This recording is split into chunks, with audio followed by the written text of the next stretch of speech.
तो beat frequency हम लोग का होता है अगर दो सोर्स से साउंड आ रहा है और वो सोर्स का सुपरपोजिशन हो रहा है साउंड सोर्स का, तो उस फ्रीक्वेंसी दोनों सोर्स के पार्टिकुलर फ्रीक्वेंसी का डिफरेंस को हम लोग बोलते हैं बीट फ्रीक्वेंसी। तो अगर एफ है बीट फ्रीक्वेंसी और F1 F2 है दो डिफरेंट सोर्स का फ्रीक्वेंसी, तो एफ हो जाएगा हम लोग का बीट फ्रीक्वेंसी। ये फॉर्मूला याद रखना, इसी में सारा क्वेश्चन सॉल्व होगा बीट फ्रीक्वेंसी का। F is equal to F1 minus F2, where F is beat frequency. Beat yes. Frequency है एफ, और ये पहला सोर्स S1 से आ रहा है फ्रीक्वेंसी और ये S2 सोर्स का फ्रीक्वेंसी है। तो बेसिकली ये फ्रीक्वेंसी डिफरेंस होता है बीट फ्रीक्वेंसी। क्लियर? बस इतना बात माइंड में रखना है। और एक इम्पॉर्टेंट बात नोट क्या करना है, बहुत ज़्यादा इंपॉर्टेंट है, जो कि क्वेश्चन सॉल्व करने में आपको यूज होगा। Very very important. अगर हम लोग किसी ट्यूनिंग फॉर्क को, याद रखना है, पहले इसको हम लिख दे रहे हैं फिर इसको एक्सप्लेन करते हैं। If A tuning fork is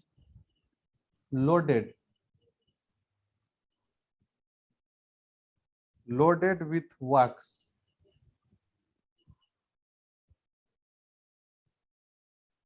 wax से अगर उसको लोड किया जा रहा है, it's frequency decreases,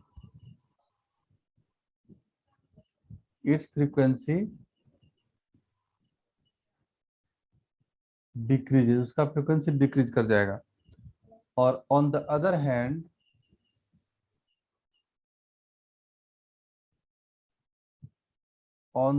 hand if a tuning fork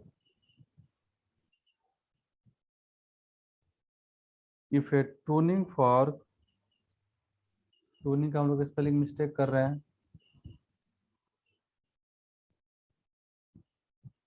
if a tuning fork is loaded with quarks, its frequency decreases. On the other hand, if tuning fork if a tuning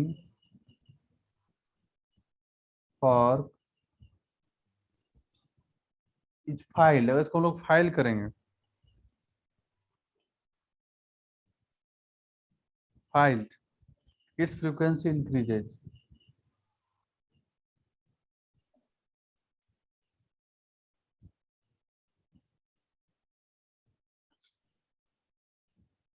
ये concept याद रखना है, बहुत ज्यादा इंपॉर्टेंट है। कब frequency decrease करेगा, कब इंक्रीज करेगा, ये बात आपको क्वेश्चन सॉल्व करने में आपको एक मेंशन रहेगा क्वेश्चन में, वहां पर कब वैक्स हो रहा है, कब फाइल हो रहा है, कौन सा सोर्स, ये बात आपको माइंड में रखना पड़ेगा, क्वेश्चन सारा सॉल्व हो जाएगा। तो यही कॉन्सेप्ट है बीट फ्रीक्वेंसी का। अभी हम लोग कुछ क्वेश्चन करेंगे तो ये सारा कॉन्सेप्ट क्लियर होगा। ठीक है, चलिए हम लोग कुछ क्वेश्चन करते हैं। तो देखिए क्वेश्चन है two tuning fork A and B. Tuning fork है, हम लोग यहाँ पर फॉर्क मिस कर रहे हैं। Two tuning forks A and B produces 6 beat per second. Beat frequency of A दे दिया है 300 Hz. Frequency of A is 300 Hz. When B is slightly loaded with wax, beat frequency decreases. Find the original frequency of B. तो एक ही formula हम लोग के पास है beat frequency find करने के लिए, और हम लोग उस फॉर्मूला को पहले लिख लेते हैं और बाद में हम लोग उसको अप्लाई करेंगे। तो देखिए एक ही फॉर्मूला हम लोग के पास है बीट फ्रीक्वेंसी फाइंड करने का, क्या है, F is equal to F1 minus F2। अब यहाँ पर क्वेश्चन में देखिए बीट फ्रीक्वेंसी का वैल्यू दे दिया है 6, मतलब F का वैल्यू दे दिया है 6। F होता है बीट फ्रीक्वेंसी, है ना। अब देखिए यहाँ पर F1 F2 में से एक हम लोग का ए का फ्रीक्वेंसी नोन है, FA जो है एफ ए वो कितना है 300 हर्ज है, और हम लोग को बी का फ्रीक्वेंसी फाइंड करना है। बी को वैक्सिंग किया गया है, मतलब बी का फ्रीक्वेंसी हम लोग को पता नहीं है, उसका फ्रीक्वेंसी हम लोग को कैलकुलेट करना है। एफ बी क्या होगा, बात समझ रहे हैं? एफ बी हाँ। हम लोग को फाइंड करना है। ए का फ्रीक्वेंसी यहाँ पर है 300 हर्ट्ज। अब बी को वैक्स किया गया है, मतलब बी का फ्रीक्वेंसी को डाउन किया गया है। ये बात हुआ है कि नहीं? वैक्स करने से डाउन होता है फ्रीक्वेंसी। इसका क्या मतलब था कि बी का फ्रीक्वेंसी जो था वो ज्यादा था ए से, तब ना उसको डाउन किया गया है, तो बीट हम लोग को मिला है 6 बीट पर सेकेंड। बात समझ रहे हैं? और बी का फ्रीक्वेंसी को, जो बीज है बी को देखिए बोल रहा है when B slightly loaded with wax, मतलब बी वाले जो टूनिंग फॉर्क है उसको लोड किया गया, उसका फ्रीक्वेंसी को दबाया गया है, तब हम लोग को बीट फ्रीक्वेंसी हाँ मिल रहा है ना 600 हर्ज, 6 हर्ज सॉरी 6 बीट हाँ पर सेकंड मिल रहा है। मतलब बी बड़ा होगा ए से, तो यहाँ पर F1 जो हो जाएगा वो क्या हो जाएगा, FB हो बी। जाएगा। बात समझ रहे हैं? हाँ और यहाँ से हम लोग का F2 क्या हो जाएगा, FA हो जाएगा। ऐसा। और हम लोग का F तो यहाँ पर दे दिया है 6। क्लियर? तो हम लोग लिखेंगे यहाँ से 6 हाँ equal to FB minus FA का वैल्यू 300 हर्ज, तो FB कितना मिल गया, three three hundred zero six six hertz हो गया आंसर, खत्म। हाँ समझ में आ गया? जी जी। तो चलिए फटाफट हम लोग नेक्स्ट क्वेश्चन करते हैं।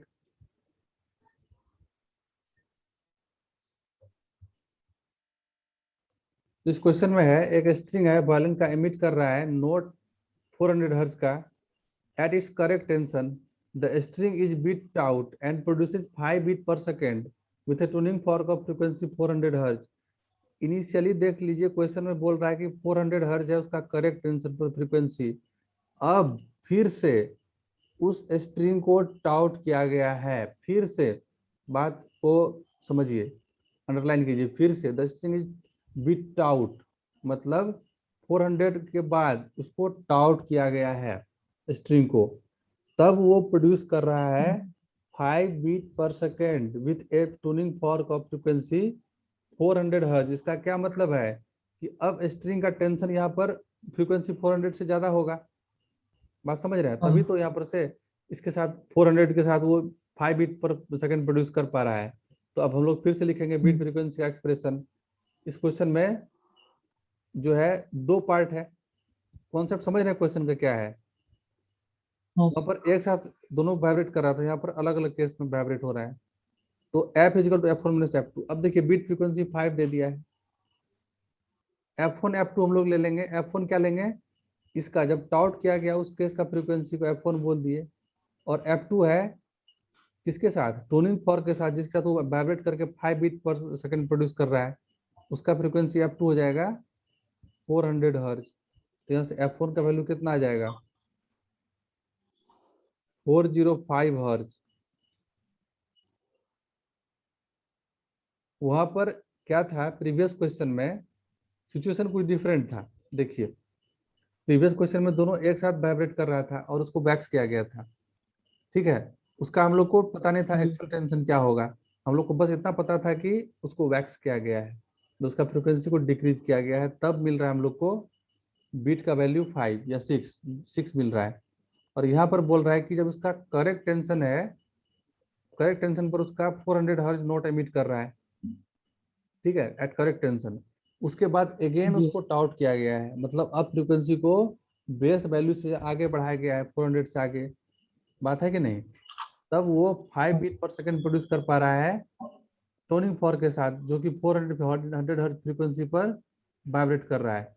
तो हम लोग को F1 लेना पड़ेगा टाउट कंडीशन में स्ट्रिंग का फ्रीक्वेंसी, और F2 हो जाएगा हम लोग का ये वाला टूनिंग फॉर्क का फ्रीक्वेंसी, जिसके साथ वो ऑसिलेट कर रहा है, ठीक है, बीट प्रोड्यूस कर रहा है, स्टैंडिंग वेव क्रिएट कर रहा है। तो हम लोग यहाँ से F का वैल्यू 5 ले लिए, F1 रहने दिए, F2 ले दिए 400। यहाँ से सॉल्व करके हम लोग को आ गया F1 5 405 हर्ट्ज। तो यही है हम लोग का frequency of note emitted by taut string. Taut string देख लीजिए, टाउट हाँ स्ट्रिंग का क्वेश्चन समझ में आ गया कॉन्सेप्ट? टाउट जी करने के सर। बाद 400 से ऊपर जाएगा फ्रीक्वेंसी, है कि नहीं है? करेक्ट टेंशन पर तो 400 है, टाउट करेंगे तो फ्रीक्वेंसी फाइल किए मतलब टेंशन बढ़ा उसका फ्रीक्वेंसी। समझ गए बात को? तो टाउट स्ट्रिंग का हम लोग को फ्रीक्वेंसी पूछ रहा था। तो ये हम लोग का कॉन्सेप्ट है इस क्वेश्चन का। चलिए हम लोग एक नेक्स्ट क्वेश्चन और करते हैं। देखिए क्वेश्चन में बोल रहा है two tuning forks P and Q when set vibrating gives 4 beat per second. अगर दोनों को साथ में वाइब्रेट करवा रहा है तो 2 बीट पर 4 बीट पर सेकंड दे रहा है ना? तो बोल रहा है कि if A prong of the fork P is filed, P के को क्या किया गया, फाइल किया गया, मतलब पी का फ्रीक्वेंसी कम था, उसको फाइल करके हम लोग बढ़ाए हैं, तभी इसका जो बीट फ्रीक्वेंसी वो डिक्रीज करके 2 हो जाएगा। तो हम लोग का जो बीट फ्रीक्वेंसी का एक्सप्रेशन है F is equal to F1 minus F2, ये फॉर्मूला है। तो बीट फ्रीक्वेंसी तो हम लोग को कितना प्रोड्यूस कर रहा है? 4 प्रोड्यूस कर रहा है। क्लियर? अब देखिए F1 और F2 हम लोग क्या होगा, P का क्या होगा, Q का। तो अब देखिए यहाँ पर P को क्या किया गया, फाइल किया गया, मतलब P का फ्रीक्वेंसी कम था तो F2 हो जाएगा क्या, कम वाला, ये FP, और ये हो जाएगा FQ। क्लियर बात? ये 4 इक्वल टू FQ का वैल्यू दे दिया है, Q का फ्रीक्वेंसी 250 दे दिया है, 250 hertz minus FP that is equal to this. तो हम लोग को FP का वैल्यू यहाँ से कितना मिल जाएगा, P का फ्रीक्वेंसी 246 हर्ट्ज। ये जो इन्फॉर्मेशन दिया है 2 बीट पर सेकंड हो जा रहा है, मतलब अगर फाइल करेंगे तो इसका मार्जिन कम होगा, ये बता रहा है ये वाला चीज। जो बोल रहा है कि जब उसको फाइल किया गया है पी को, मतलब पी कम था, उसको फाइल करेंगे तब ना ये मार्जिन जो है कम हो जाएगा, तो ये 2 हो जाएगा फ्रीक्वेंसी। बात समझ रहे हैं बात को? नहीं। बात समझे? अगर पी को फाइल करेंगे तो ये मार्जिन कम हो जाएगा, पी का फ्रीक्वेंसी अब बढ़ जाएगा, तब वो करेगा 2 beat per second produce. Clear बात? तो हम लोग को ओरिजिनल फ्रीक्वेंसी पूछा है, यहाँ पर अंडरलाइन करने वाला बात है। हम लोग क्या पूछ रहा है, ओरिजिनल फ्रीक्वेंसी, फाइलिंग वाला फ्रीक्वेंसी नहीं, जब 2 बीट पर प्रोड्यूस कर रहा है उससे पहले वाला ओरिजिनल वाला, मतलब यहाँ तक का सेंटेंस वाला। बात समझ रहे हैं? जी। तो इसका हम लोग का FP का वैल्यू आ जाएगा 246। हम लोग क्योंकि ओरिजिनल फ्रीक्वेंसी फाइंड कर रहा है, अभी 2 बीट वाला फ्रीक्वेंसी नहीं, ओरिजिनल फ्रीक्वेंसी जो पहला सेंटेंस में है यहाँ तक। अगर हुआ अगर फाइलिंग फ्रीक्वेंसी बोलता तो फिर 2 ले लेते। 2 ले लेते बीट फ्रीक्वेंसी हम लोग यहाँ पर। क्लियर? सही है। तो हम लोग का जो क्वेश्चन है बोल रहा है इसमें two tuning fork of unknown frequency max 3 beats per second with standard fork of frequency 384 hertz. The beat frequency decreases when a small piece of wax is put on a prong of the fork. What is the frequency of this fork? तुम लोग के पास formula एक ही है, F is equal to F1 minus F2। अब बात क्या है कि बीट फ्रीक्वेंसी हम लोग को दे दिया है कितना, 3 बीट्स पर सेकंड दे दिया है, तो यहाँ 3 लिख दिए। अब F1 F2 में क्या होगा, देखिए स्टैंडर्ड फॉर्क का फ्रीक्वेंसी है 384 हर्ट्ज, क्वेश्चन में दे दिया है, और क्या कर रहा है, फ्रीक्वेंसी बोल रहा है कि the beat frequency decreases when a piece of wax is put on the prong of fork. मतलब इनिशियली उसका फ्रीक्वेंसी क्या था, ज्यादा था, है ना? तो हम लोग को यहाँ पर लिखना पड़ेगा उस प्रोंग का फ्रीक्वेंसी, है कि नहीं? हम लोग को उसका फ्रीक्वेंसी यहाँ लिखना पड़ेगा, एफ बोल दिए उसको, F1 रहने दीजिए, और F2 हम लोग का है स्टैंडर्ड फॉर्क का फ्रीक्वेंसी, और उसका वैल्यू है 384 हर्ट्ज। यहाँ से हम लोग को F1 का वैल्यू आ गया कितना, 387 हर्ट्ज। ये हम लोग का था आंसर। एक स्टेप आंसर आता है, बस फॉर्मूला एक ही है इस क्वेश्चन में। कैसा भी क्वेश्चन पूछेगा एक ही फॉर्मूला है, F is equal to F1 minus F2, सारा क्वेश्चन सॉल्व होगा।